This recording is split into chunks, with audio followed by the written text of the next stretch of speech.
What to do when the market turns against you. Oh, yep. We have so much hype going down. Oh, the market's going to crash. We're going into recession. Donald Trump done something again. The tariff wars. What's happening all over the world? Are we Brexiting? Aren't we? The reality is there's always stuff going on.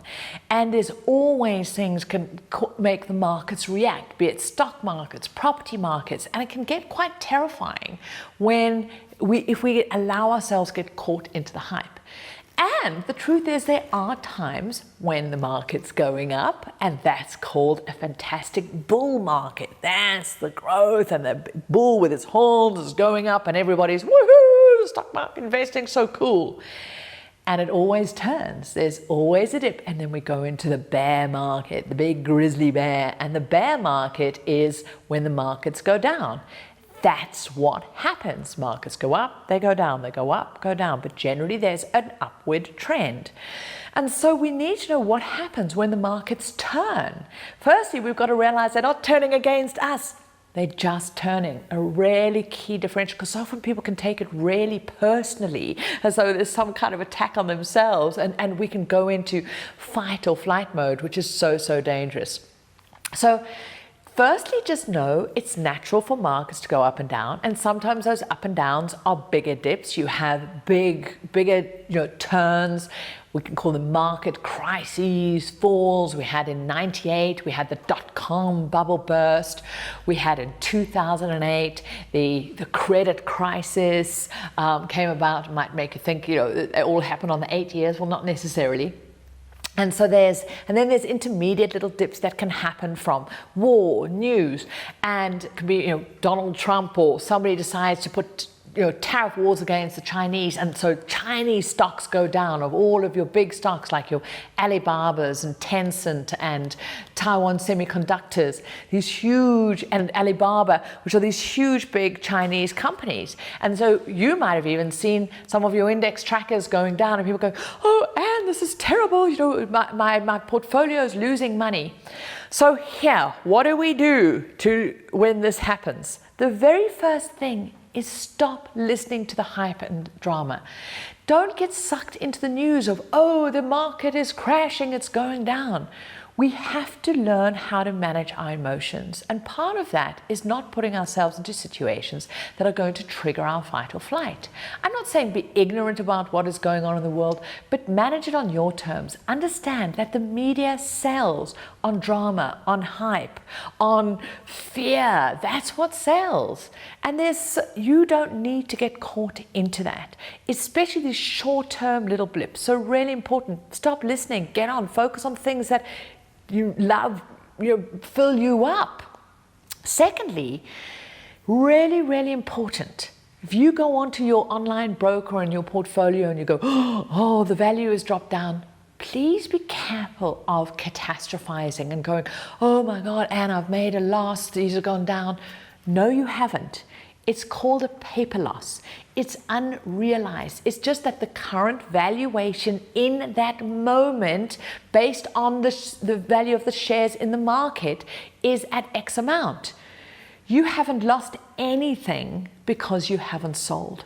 But this is the key point. So many people panic at this point, and so they go, oh, and I think I must just get out, or worse, I'm going to stop investing in.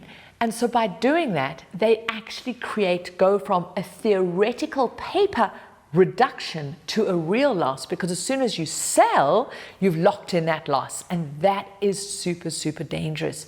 So don't get caught into the, oh, I think I must just get out and say to myself, what if it goes lower? Let me minimize my loss. And this is the loss avoidance fallacy that many people get caught into, which actually ensures they actually create a loss. So don't get caught into thinking a paper loss, a theoretical loss, is actually a loss, because it's not. Because in a week's time, in a month's time, that's turned, and your values are a different place. And this is one of the challenges, especially with stock market investing, because of the ease of access, because of the liquidity, because of the internet. We have these moment-by-moment valuations, which you can't get on a business or even on the property market.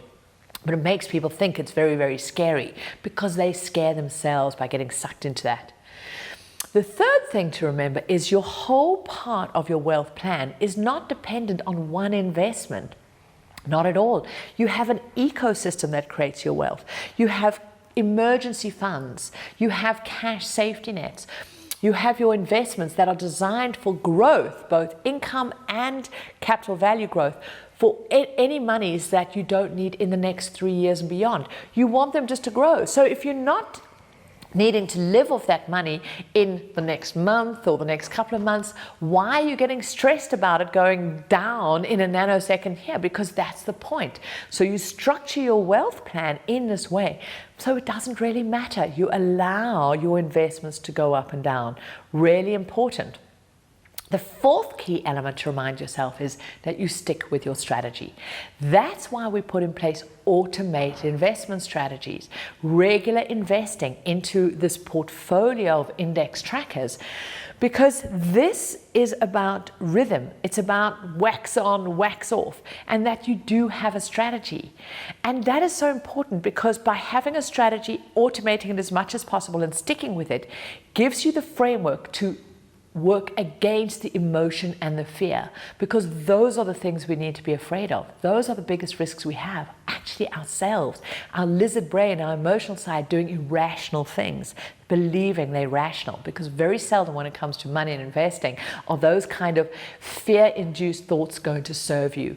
So have your strategy, have your regular investing in place, and stick with it. And so this is that automated investment. So yeah, stick with your strategy, investing in your investment part, your management, your save to spend, understanding that. And then the next part that you rely on is this regular investing. Because here's the thing, the whole point of regular investing means that when the market's going down, you keep buying. Because again, what so many people do, they go frozen into paralysis, like, and they don't do anything. They stop investing, they stop putting into the market, which is the worst thing you can do. Because why? When the market's going down, you get more from your money. So if you've put in place your regular investing, you know that every time the market goes down, yay, it's a sale. You're getting more for your money. And this is so counterintuitive when you think when it's Black Friday or Cyber Monday, people go, yay, they dash to sales, they run over each other, they do crazy things to supposedly save money and get more for their money.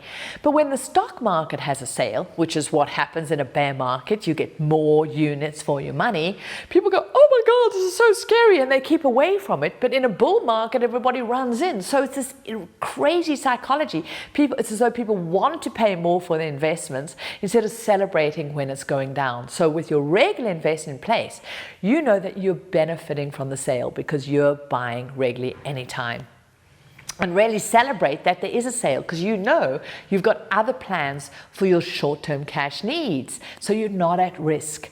And finally, if you can, increase your monthly contributions. Put more into the market in the downturn. Again, because it's a sale. Find ways to reduce your expenses. Go and look at your outflows, squeeze the juice, use this as an opportunity to declutter your expenses. Really go through it and start negotiating and calling around to reduce interest rates on any loans you have, mortgages, investment property mortgages. Do the good financial work you should be doing to reduce your ongoing expenses so you can allocate more to your investment, which is going to get you more for your money in that down market, and it's going to get you to freedom faster, because when the market turns, and it always does, you will have been in the market instead of everybody sitting in fear on the outside, who will turn back and go, wow, how are you getting these amazing long-term returns? And you'll say, because you stuck with the principles of wealth. Regular strategies, staying with regular investing. You don't panic when everybody else does, and you don't get caught up with the hype, because you know you've got a strategy and you've got a plan that caters for all of your needs, long-term and short-term, so that you can get on and live your great life. So wherever you're watching this, I'd love to know in the comments below the video, what do you need to stop listening to you? Have you been caught in the hype in the past? And now with this, can you relax and trust your plan? And if you aren't yet putting in place regular investing, if you don't have a holistic financial well-being plan, When are you going to start, and what are you going to start with?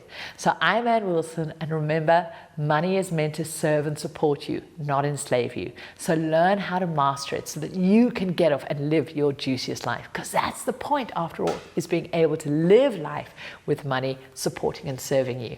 So until next time, keep taking those steps.